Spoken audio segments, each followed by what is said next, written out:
रंग अंधता जिसे हम कहते हैं, एक प्रकार की ये विकलांगता है। उनको दुनिया सफेद दिख रही, सब सफेद, उनको दूसरे कलर से कोई मतलब ही नहीं। अब ग्रीन कलर का सर्किल और रेड सर्किल उनको एक सा दिखता था। एक सा दिखने के कारण वो कंफ्यूज हो जाते थे, वेज को नॉन वेज और नॉन वेज को वेज समझ लेते थे।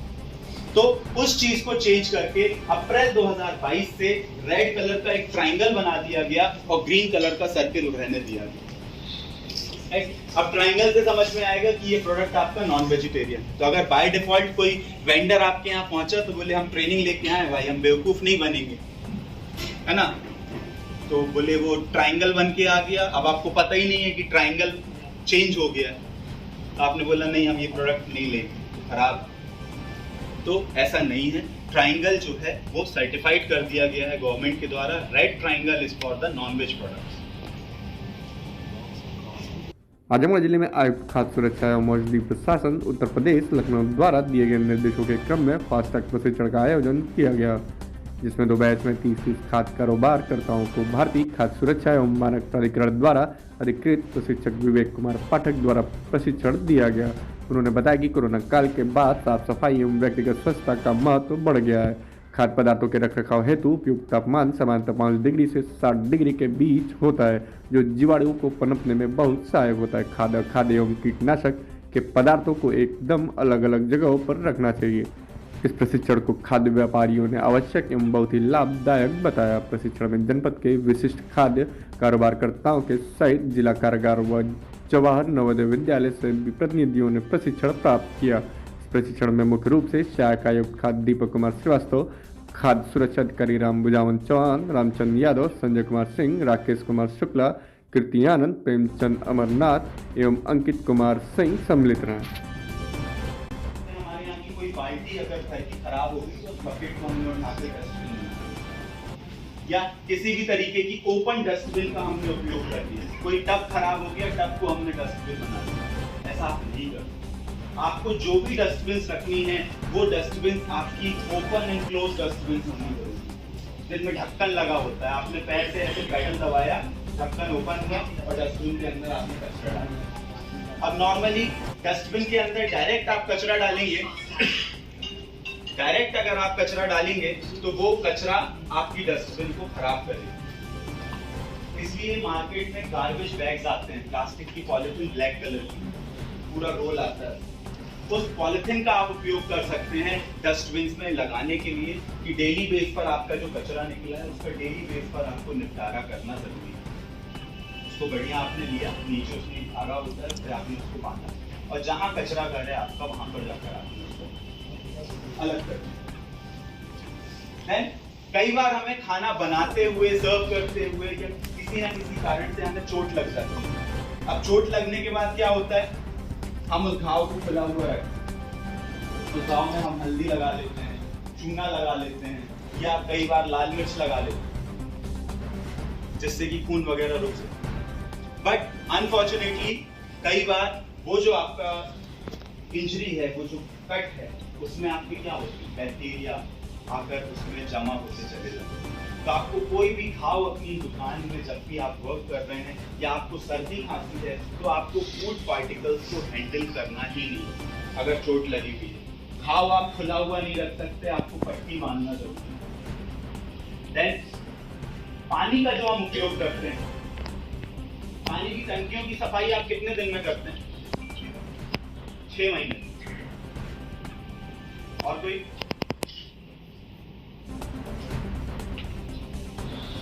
पानी की टंकियों की साफ सफाई में सबसे पहला आपको ध्यान रखना है कि पानी की टंकियां जो हैं वो आपकी भरी हुई होनी जरूरी है। साथ ही साथ उनमें किसी भी प्रकार का कचरा न जमा। कचरा जैसे कई बार काई वगैरह लग जाती है, राइट, कीड़े वगैरह हो जाते हैं। आपको मंथली बेस पर आपकी पानी की टंकी की सफाई करनी जरूरी है। काफी बार हम पानी का जो उपयोग करते हैं, जिन बर्तनों में हम पानी स्टोर करते हैं, वो बर्तन हमने एक बार लिया, अब उसमें कल का पानी भरा हुआ था, बोले आज नल कम आ रहे हैं, उसी में थोड़ा सा और पानी हमने भर दिया।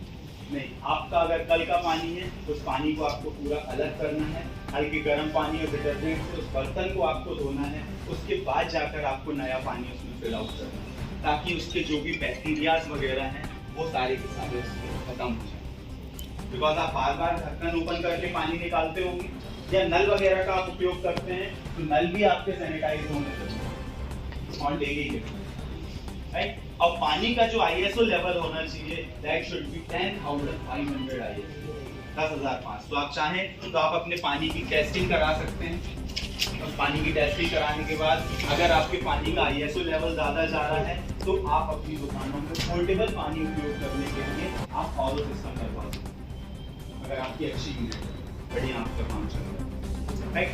देन तुरंत हमने अपने हाथों से खोला, किसी ग्राहक ने बोला वो लड्डू निकाला, लड्डू, राइट। तो ये गलत है। आप किसी भी प्रकार के नॉन फूड ग्रेड इक्विपमेंट का उपयोग कर सकते हैं। आप खाना स्टोर करने के लिए स्टेनलेस स्टील, मोटे प्लास्टिक के बर्तनों का उपयोग कर सकते हैं, और खाना बनाने के लिए आप नॉर्मली जो आपके बर्तन आप उपयोग करते हैं वो कर सकते हैं। अगर आप लोहे के बर्तनों का उपयोग करते हैं तो लोहे के बर्तनों की साफ सफाई आपको डेली बेस पर करनी जरूरी है, गर्म पानी और डिटर्जेंट, क्योंकि लोहे के बर्तनों में अगर चिकनाई रह जाती है तो वो बर्तन आपके जंगों के संपर्क में आता है। सेकेंडली, जब भी आप लोहे के बर्तनों को धुलें तो उन बर्तनों को आपको उल्टा करके रखना जरूरी है, बिकॉज अगर उसमें थोड़ा सा भी पानी रह गया तो वो हवा के संपर्क में आकर उसमें जंग लगाना स्टार्ट कर देगा, राइट। नेक्स्ट है जो आपकी सूक्ष्म जीव हैं पनपते किस तरीके से। नॉर्मली किन गलतियों से वो सूक्ष्म जीव आपकी दुकान में पनपते हैं। तो अगर आपकी दुकान में किसी भी प्रकार का कच्चा या पका हुआ खाद्य पदार्थ गला हुआ रखा है तो वो सूक्ष्म जीवों को अपनी ओर आकर्षित करता है। देन सेकंड है टेम्परेचर। 5 डिग्री से 60 डिग्री के बीच का जो टेम्परेचर, जो ठंडी जगह पर रखने वाला आइटम है वो 5 से कम हो गया, गर्म आइटम आपका 60 के ऊपर हो गया। 5 से 60 डिग्री के बीच का जो टेम्परेचर है, और अगर आपका खाना पका हुआ है तो वो सबसे ज्यादा सूक्ष्म जीवों को अपनी तरफ आकर्षित करेगा।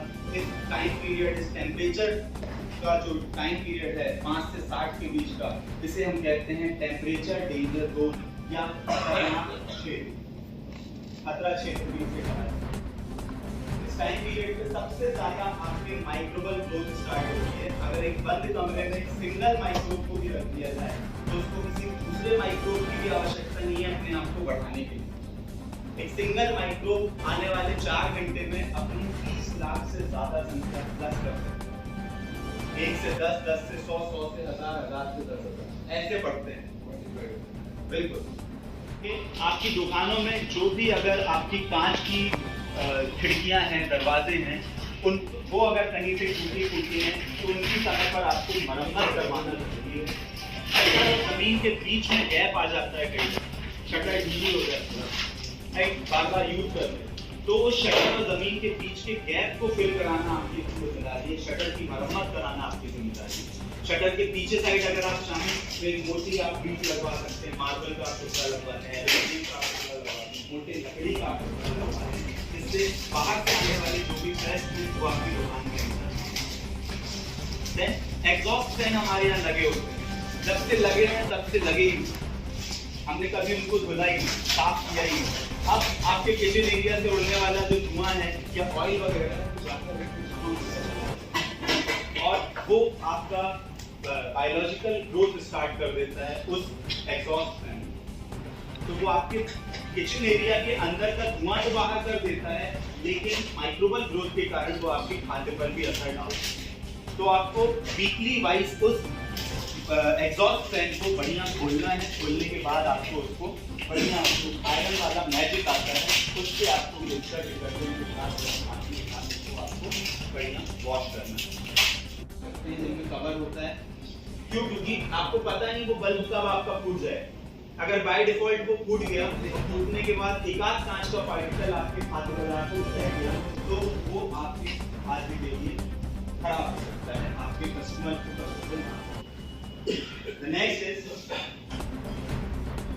लाइटिंग आपकी आंखों में चुभने वाली नहीं होनी चाहिए, ज्यादा तेज रोशनी ना, आंखों में चुभने वाली ना, तो उसका भी आपको ख्याल रखना है। साथ ही साथ अब आती है बारी की खाद्य पदार्थों का भंडारण किस तरीके से करना है। स्टोरेज, खाने पीने वाला आइटम आपको एक तरफ रखना है, ना खाने पीने वाला आइटम आपको एक तरफ रखना है। केमिकल्स जितने भी आपके हैं उन केमिकल्स को आपको ताला बंद करके रखना है, बच्चों की पहुंच से दूर रखना है, खाद्य पदार्थों से दूर रखना है। प्लस एक काम और आपको करना है, जमीन से ऊंचाई पर और दीवार से दूरी पर आपको खाद्य पदार्थ को रखना। अब होगा क्या, आपके जो वर्किंग काउंटर्स होंगे जहां पर आप बढ़िया बैठते होंगे, गल्ला जिसको आप कहते हैं, काउंटर में अगर नीचे गैप नहीं, तो जब कभी दिवाली दशहरे में हम उस काउंटर को अलग करके उसकी सफाई करते हैं तो उसमें आप देखते होंगे बड़ी मोटी सी मिट्टी की या धूल की एक लेयर जमा होती है। साथ ही साथ उसमें बड़े छोटे छोटे से बारीक से कीड़े रहते हैं। दिन में जब आप दुकान में होते हैं तो वो बाहर नहीं निकलते, रात में अंधेरा हुआ तो उनकी आपके खाद्य पदार्थों के साथ पार्टी होगी। तो आप अगर काउंटर को जमीन से ऊंचाई पर रखेंगे या कोई भी ड्रम वगैरह आपके यहाँ पर रखा हुआ है, आप ज्यादातर देखेंगे आपके यहाँ पर कभी चूहा आया, आपने उसको भगाया तो वो जाके सीधे ड्रम के पीछे छुप जाए, उसको शेल्टर मिल जाए, छुपने की जगह मिल जाए। अगर आप उसको जमीन से ऊंचाई और दीवार से दूरी पर रखेंगे, बोलेगा दोनों तरफ से प्रकाश आ रहे हैं, यहाँ से नीचे यहाँ से मारेगा, राइट। तो इस चीज से आप अपने खाद्य को बचा सकते हैं। जमीन से ऊंचाई पर आप रखेंगे तो फ्लोर का या दीवारों का सीवेज वगैरह जो है वो आपके खाद्य को खराब होने लगेगी। नॉर्मली हम बोरियां वगैरह जमीन में रख देते हैं, अब शक्कर आपने देखा होगा बारिश के टाइम पर गीली हो जाती है। कारण यही है, जमीन की जो सीवेज है, मौसम का जो बदलाव है, उसके कारण उसमें बायोलॉजिकल ग्रोथ होना स्टार्ट हो जाता है। तो चलो अब खाद्य पदार्थों को ऊंचाई पर कैसे रखें, तो उसके लिए रैक्स बनवाने पड़ेंगे, नया खर्चा बताया था। तो इंडिया आपका जुगाड़ कर सकता है, आप ईंट रख सकते हैं, पत्थर रख सकते हैं, लाइक आपके मार्बल के टुकड़े आते हैं, आप उनका उपयोग कर सकते हैं। ये चीजों के ऊपर आप अपने खाद्य को चारों तरफ उसमें लगा दें, उसके ऊपर आप अपना काउंटर रखें। और उसके बाद इससे एक प्लस पॉइंट और है कि जो भी आपका ऊंचाई पर आप आइटम रख रहे हैं तो उसके नीचे की और पीछे की सफाई आपकी डेली बेस पर हो जाएगी, आपको एकदम से वर्कलोड ज्यादा नहीं पड़ेगा। तो इसका आप थोड़ा सा ख्याल रखें। रेफ्रिजरेटर में जो आप सामान रखते हैं, रेफ्रिजरेटर में कोई भी फूड आइटम आप खुला हुआ नहीं रख सकते, जैसे कि आप दूध और दही को आसपास नहीं रख सकते, राइट? क्यों? दही के बैक्टीरिया दूध को खराब कर देगा। अब चलो दही का बैक्टीरिया तो ऐसा है कि वो आपके स्वास्थ्य के लिए हानिकारक नहीं है, दही आपके लिए फायदेमंद है। बट अगर कोई नॉनवेज और वेज आइटम को मैंने एक साथ कर दिया तो उसमें क्रॉस कंटैमिनेशन हो जाएगा, या किसी भी रॉ फूड या कुक्ड फूड को मैंने एक साथ रख दिया तो उसमें क्रॉस कंटैमिनेशन हो जाएगा, जिसके कारण वो खाद्य की जो क्वालिटी है या उसकी जो गुणवत्ता है उसमें उसका असर पड़ेगा और वो खाद्य आपको खराब होने की श्रेणी में आने लगेगा। अगर आप जो लकड़ी के गत्तों का मैंने आपको बताया था उनका इस्तेमाल आप करते हैं तो वो इस्तेमाल आप बंद कर दें। आप पॉलिस्टर बेस्ड चॉपिंग बोर्ड का आप इस्तेमाल करें, जिससे कि आप प्रॉपर तरीके से कटिंग चॉपिंग कर सकें। और ब्लेड वाली नाइफ्स की जगह आप हैंडल वाली नाइफ्स का इस्तेमाल करें। अगर आपके यहाँ वेज और नॉन वेज दोनों बनता है तो आपको इनको कलर कोडिंग दी गई है चॉपिंग बोर्ड को। जैसे फिश का आपका काम है तो नीले कलर का चॉपिंग बोर्ड आता है, ओनली वेजिटेबल का आपका काम है तो ग्रीन कलर का चॉपिंग बोर्ड आता है, आपको मीट आइटम सेल आउट करते हैं तो उसके लिए आपका ब्राउन कलर का चॉपिंग बोर्ड आता है, मिल्क प्रोडक्ट्स का आपका काम है तो उसके लिए व्हाइट कलर का चॉपिंग बोर्ड आता है। इस तरीके से अलग अलग इनको कलर डिसाइड किए।